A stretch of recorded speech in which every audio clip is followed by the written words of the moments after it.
Good morning, students. Today we will discuss techniques to improve the accuracy of eyewitness testimony. I witness की accuracy को बढ़ाने के लिए कुछ टेक्निक्स का यूज़ किया जाता है. इन टेक्निक्स में कॉग्निटिव इंटरव्यू का संबंध मेमोरी के रिकॉल फेज से माना जाता है.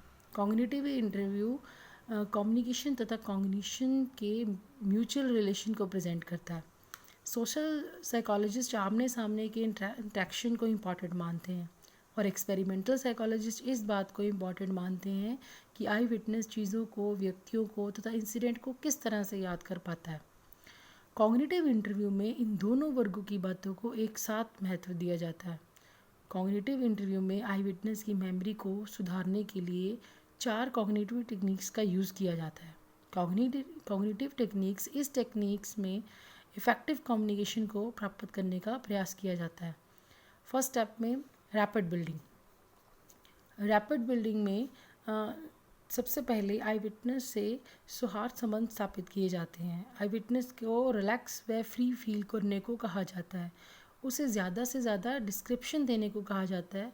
उसे यह भी बताया जाता है कि वह किसी भी तरह का अंदाज़ा ना लगाए और ना ही किसी भी तरह का कोई अपनी तरफ से कोई कहानी बनाए. इंटरव्यू लेने वाला आई विटनेस को इस तरह से मोटिवेट करता है कि वह अपने आप ही इंसिडेंट का डिस्क्रिप्शन देता है और इंटरव्यू लेने वाला कम से कम इंटरफेयर करता हुआ आई विटनेस की बातों को सुनता है. Recreate the context. इसमें दूसरे स्टेप में आई विटनेस को इंस्ट्रक्शन दिए जाते हैं कि वे क्राइम के समय जो भी फिज़िकल और पर्सनल कॉन्टेक्स्ट हुए उसे अपने माइंड में दोबारा से कंस्ट्रक्ट करे.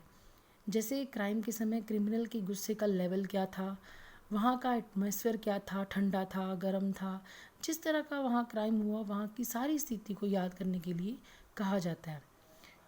ओपन एंडेड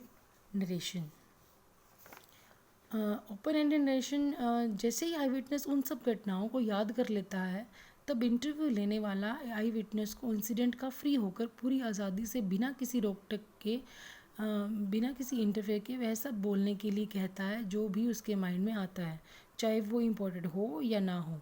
इसके बाद इंटरव्यू करने वाला आई विटनेस से ओपन एंडेड क्वेश्चन करता है, खुले रूप से क्वेश्चन करता है जिसकी सहायता से वह डिटेल्स की छानबीन करता है. क्लोज़र में फिर फोर्थ स्टेप में आई विटनेस को यह बताया जाता है कि आगे क्या होने वाला है. उसे कॉन्टैक्ट बनाए रखने की बात कही जाती है और उसे इस बात के लिए मोटिवेट किया जाता है कि जैसे ही उसे कोई प्रूफ के बारे में कोई भी बात याद आती है वैसे ही हमें उस प्रूफ के बारे में बताया जाए. अंत में फिर बहुत ही आराम से उसे विदाई दी जाती है.